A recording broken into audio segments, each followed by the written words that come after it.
Okay, so my previous high pressure fuel pump blew, so I've decided that I'm going to use one of these UCO pumps in conjunction with Bosch high pressure pump, 3 bar pump. I'm still busy with all the piping and everything. This fuel filter will come here at the top. It will filter the dirty, if there's some dirty fuel in the tank, into the UCO filter. From this filter it will then divert back all the way in to the high fuel pressure pump, and from here we will push it to the injectors.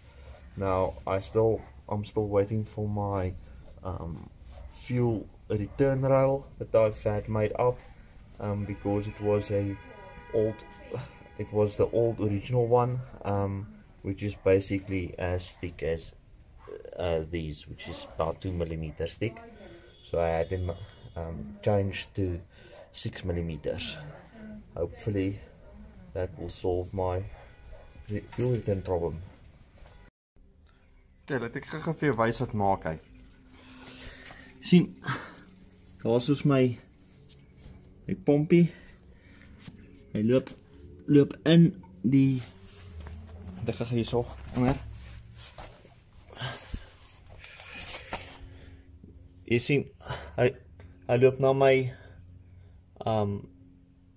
high pressure pomp toe. Miskien is dit dalk omdat hierdie pype dalk so verskriklik lank is dat hy dit doen. Weet nie of ek dalk die pype moet korter maak nie, wat dink jy? Maar check nou wat hy doen.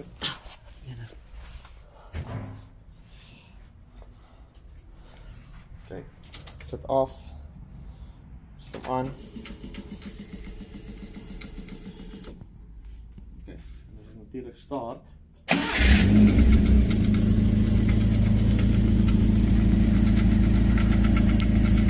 Ek weet nie, dis daai pomp wat, daai pyp wat so beweeg, is die pomp wat die high pressure pomp feed. Kom ons maak net seker.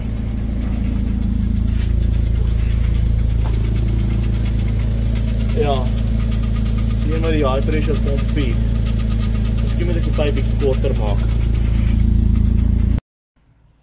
Okay, kom gou die high pressure pomp wat sommer direk in die jerrycan inloop, met 'n 10 mm pyp.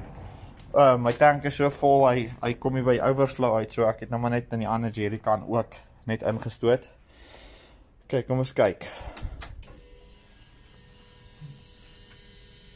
Daai klink baie beter. En as ons start, dan caviteit hy ook nie nou nie.